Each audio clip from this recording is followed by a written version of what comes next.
नमस्ते, मेरा नाम महर है और मैं आज ये वीडियो अपना एक्सपीरियंस कोरोना वायरस के साथ बताने के लिए बना रही हूँ। पहले मैं बात करना चाहूँगी कि मेरे सिम्टम्स कैसे रहे एंड मुझे कोरोना वायरस हुआ कैसे। आप शायद जान के काफ़ी सरप्राइज होंगे कि मुझे ये वायरस घर पे बैठे बैठे हुआ है and without any interaction with any outsider हुआ है। मैं किसी पे बिल्कुल नाम नहीं डालना चाहती क्योंकि मुझे पर्सनली पता था कि ये वायरस आज नहीं तो कल कहीं ना कहीं से मुझे इफेक्ट ज़रूर करेगा, जिस हिसाब से चीज़ें चल रही है। तो ये वायरस मुझे अपने ही एक वर्कर से जो हमारे बिल्डिंग में काम करते हैं उन वर्कर के थ्रू आया। उनको सारे सिम्टम्स हुए बट वो बिल्कुल ठीक थे 5 दिन में। उसके बाद एक चेन ऑफ रिएक्शन शुरू हुई एंड आज I tested positive for the virus. पर मैं बिल्कुल भी किसी के ऊपर ये नाम नहीं डालूंगी कि किसी के कारण मुझे हुआ या उन्होंने कुछ किया, बिकॉज ये एक सच्चाई है कि ये वायरस कहीं से भी आ सकता है, किसी को भी हो सकता है। एंड किसी पे नाम डालना, किसी डॉक्टर पे नाम डालना, किसी काम करने वाले पे नाम डालना is not the right thing to do. इससे करके कुछ नहीं होने वाला। सिम्टम्स की बात करें तो जो पहला सिम्टम मेरे हिसाब से जो था, जो नॉन फीवर रिलेटेड था, मेरे मुंह में 25 मई को एक बहुत कड़वा टेस्ट आया, एक बहुत ही मेटालिक बिटर टेस्ट आया। जिस दिन मैंने अपनी मदर को उसी दिन इन्फॉर्म कर दिया था कि मेरे मुंह में एक बहुत बिटर टेस्ट है एंड मुझे कुछ ठीक नहीं लग रहा। मैंने उस दिन अपनी सारी घर की कॉमन रिस्पॉन्सिबिलिटीज़ गिव अप कर दी। मैं खाना नहीं बना रही थी किचन में, मैंने अपने यूटेंसिल्स अलग कर दिए एंड मैं किसी को पैनिक नहीं कराना चाहती थी, इसलिए मैंने ये चीज़ काफ़ी अपने एंड से सीक्रेटिवली करी ताकि मैं अपने तरफ से सबसे दूरी मेंटेन कर सकूं। मैंने मास्क पहना, किचन में कोई मेरे कमरे में आ रहा था मैं मास्क पहन रही थी ये बोल के कि हमारी बिल्डिंग में किसी को ऐसा हुआ, तो इसलिए मैं अपने तरफ से प्रिकॉशन ले रही थी। 29 मई की सुबह जब मैं उठी तो मुझे हल्का फीवरिश फील हुआ और बॉडी गर्म फील हुई। बहुत मेरी टांगों में दर्द हो रही थी और बहुत बैक में दर्द हो रही थी। मुझे लगा शायद कि मैंने एक्सरसाइज ज़्यादा कर ली है पिछले दिन या वॉक ज़्यादा कर ली है, तो मे बी इसलिए वो दर्द हो रही है।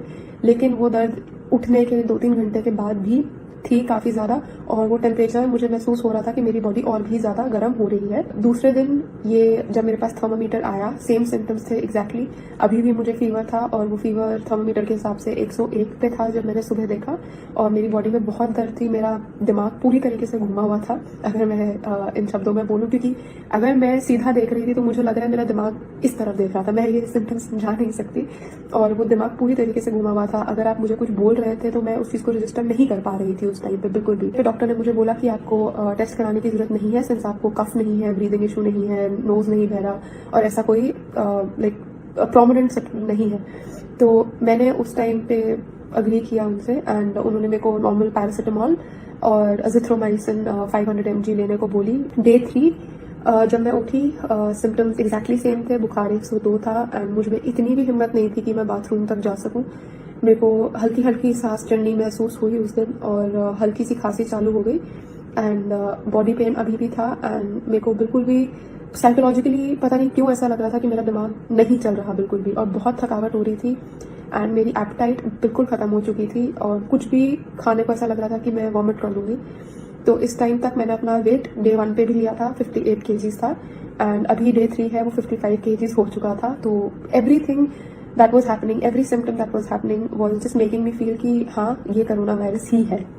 एंड डे 4 जब मैं उठी मेरा फीवर 99 था, मुझे हल्की सी कफ थी, एपेटाइट नहीं थी, बट ओवरऑल मुझे बेटर फील हो रहा था काफ़ी।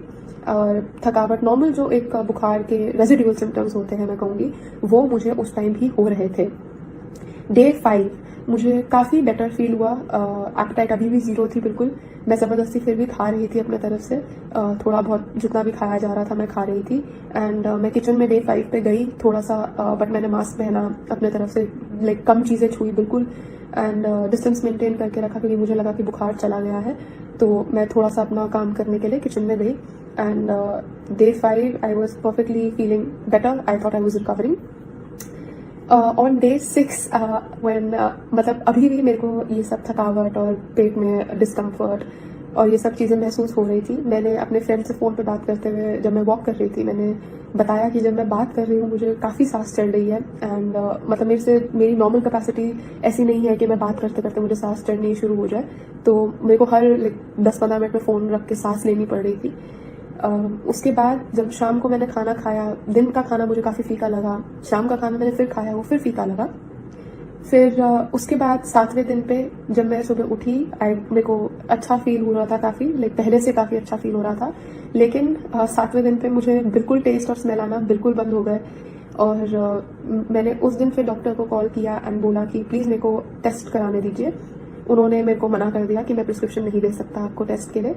फिर मैंने किसी दूसरे डॉक्टर को कंसल्ट किया एंड मैंने उन्हें बोला कि मुझे अभी भी फीवर है, हल्का सा कफ है एंड ये सिम्टम्स है, आप प्लीज़ मेरे को प्रिस्क्रिप्शन दे दीजिए, मैं टेस्ट कराना चाहती हूँ। उन डॉक्टर ने अग्री किया और ये 8वां दिन था कि उन्होंने अग्री किया। मेरे को शाम को प्रिस्क्रिप्शन मिली एंड 9वें दिन पे सुबह ये प्रिस्क्रिप्शन अपलोड करी और अपॉइंटमेंट ली नेक्स्ट डे की, जो एक सैटरडे था। नेक्स्ट डे की मैंने अपॉइंटमेंट ली और उनका ईमेल आया सब कुछ सबमिट करने के बाद कि हमारी टीम आपसे कांटेक्ट करेगी। ऐसा नहीं है कि मैंने सबमिट की और कंफर्मेशन मिल गई मेरे को, बिल्कुल भी नहीं हुआ ऐसा। 11वें दिन पे हमने उनको फिर से फ़ोन करे और उन्होंने कॉल उठाया और कंफर्मेशन दी कि आपका जो एप्लीकेशन थी वो रिव्यू हो चुकी है, आप नेक्स्ट डे पे सुबह 11 बजे टेस्ट के लिए आ जाइएगा।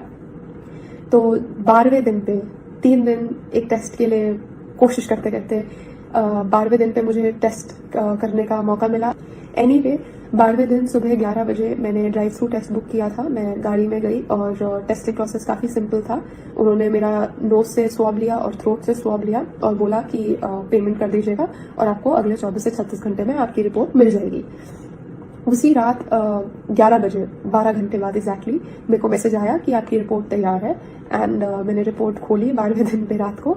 तो उस रिपोर्ट में था कि आप पॉजिटिव है एंड टू बी ऑनेस्ट मैं इस पॉइंट पे शॉक नहीं थी बिल्कुल भी, क्योंकि मैंने ऑनलाइन जहाँ तक पढ़ा था मेरे सारे सिम्टम्स कोरोना वायरस वाले ही थे और मैं अपने तरफ से सारे प्रिकॉशंस ले रही थी इस पॉइंट तक कि ये चीज़ आगे ना पहुँचे।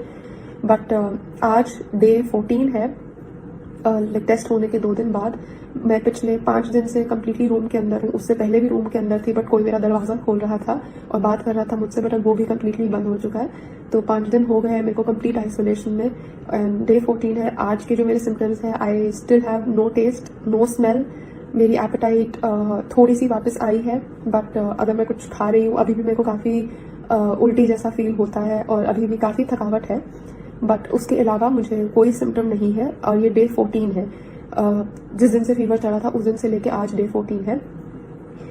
और coming to the third thing, government ने क्या इनिशिएशन लिया ये जान के कि मुझे कोरोना वायरस है। मेरे को हेल्थ डिपार्टमेंट से फ़ोन आया लाइक उसी नेक्स्ट मॉर्निंग जब मेरे को टेस्ट मिला 12वें दिन पे। 13वें दिन मॉर्निंग मुझे फ़ोन आया संडे के दिन कि मैम आप ने क्यों टेस्ट कराया, आपके क्या सिम्टम्स है, क्या आपके पास एक अलग बाथरूम है, आपके घर में कौन कौन है, क्या आपको पता है आपको कैसे हुआ।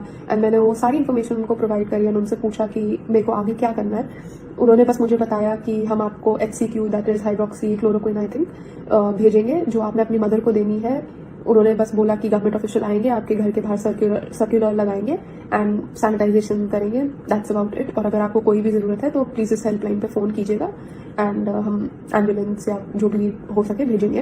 And next day government officials day 14 जो आज है, आज सुबह गवर्नमेंट ऑफिशियल्स जो वर्कर्स हैं वो मेरे घर आए नीचे तक। उन्होंने बस एंट्री वे मेरी बिल्डिंग का सैनिटाइज करा, फोटो खींची एंड चले गए। ये मेरी अब तक की जर्नी रही है कोरोना वायरस के साथ एंड आगे भी जो भी होगा I will try my best कि मैं अपडेटेड रखूँ ताकि आगे ये एक्सपीरियंसेस किसी को भी हो। प्लीज़ 5 चीज़ें याद रखिएगा।